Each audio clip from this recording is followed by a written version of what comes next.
Brad Teare. My wife and I are going to have a show in a couple of weeks. My wife, Debra Teare, is a trompe l'oeil painter, and we thought it might be interesting if we both had a painting in the show that used a similar motif. So looking through her paintings that she collected for the exhibit, I picked out a scene of a silver maple that I thought would be interesting as a large painting. I have a canvas here ready to go, and Deb already has her painting done, so she's ready to go, but I've got 2 weeks, so that means I've got to give a week to my framer to get it framed, and I'll have basically a week to finish this. We'll put these two paintings at the forefront of the show, and I think it'll be a nice introduction to our divergent styles. In order to ensure the painting will be dry, I'm going to do this in acrylics, and my techniques will be identical to my oil techniques, except for the fact that I'm going to compress everything into 5 days or 6 days. One thing that acrylics allows for is just plowing straight ahead. If you're going to glaze, the glaze will dry quickly. If you're going to paint thickly, the thick applications of paint will dry at least overnight. So I think acrylics really is the way to go on this one. I put a grid on my canvas and a grid on my reference material. The reason I'm doing every other square here is I'm trying to think more abstractly about the shape. I liked my reference, the basic lines were right, so I wanted to transfer that image over as best I could, and the best way to do that is to think abstractly.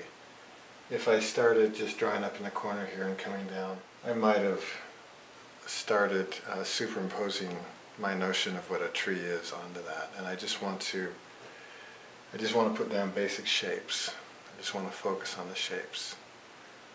Again, if my reference hadn't been right, I would have to restructure that and redesign it, but it's about right. So, plus I wanted it to look like my wife's painting, so I didn't want to diverge too far away from what she did. So I've finished up my sketch, as you can see here, and now I'm going to seal it with some acrylic spray. And when the acrylic spray is dry, I'm going to coat it with some red iron oxide. As you can see, it is going on fairly thin.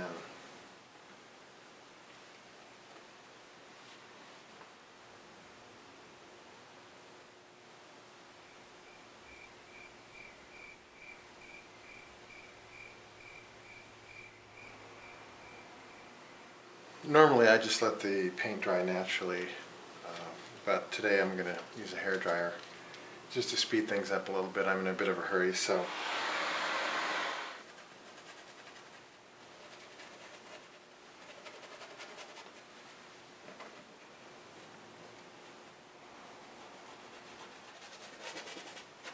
I think it looks too flat. It doesn't have what old-time painters used to call quality.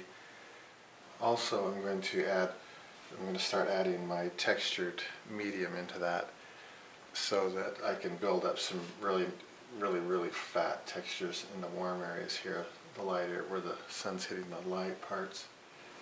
It goes on somewhat translucent. As you can see, it kind of whitens up the colors, but as it dries it'll clear up, and if you get it on thin enough you really can't tell. It's just like a putty. But I want to kind of solidify the shape a little bit, so I'm going to glaze with a little bit of ultramarine blue.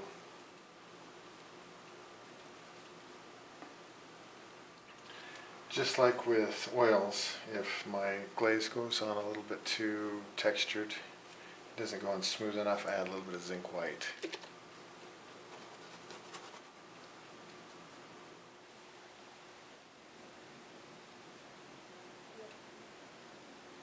I've lost some of my lights, so I'm going to go back and scumble in some zinc white.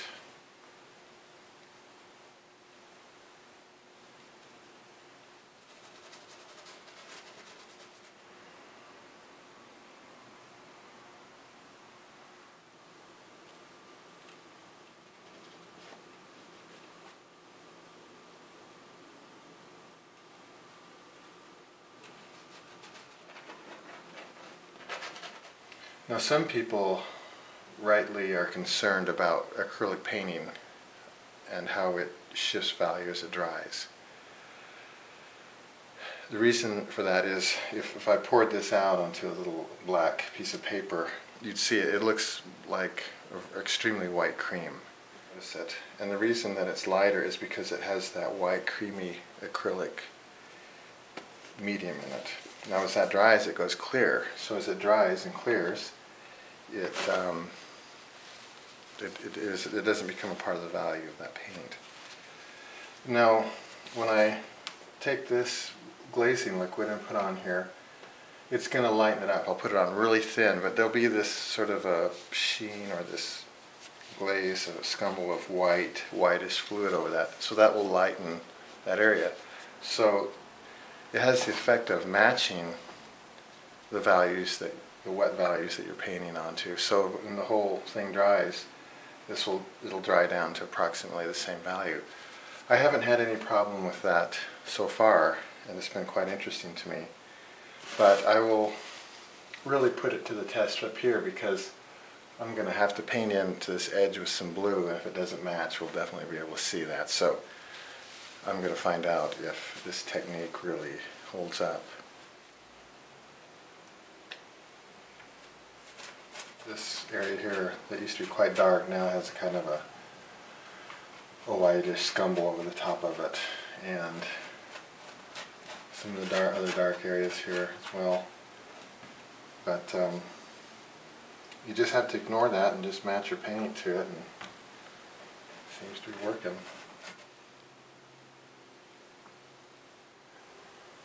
I'm basically done with it.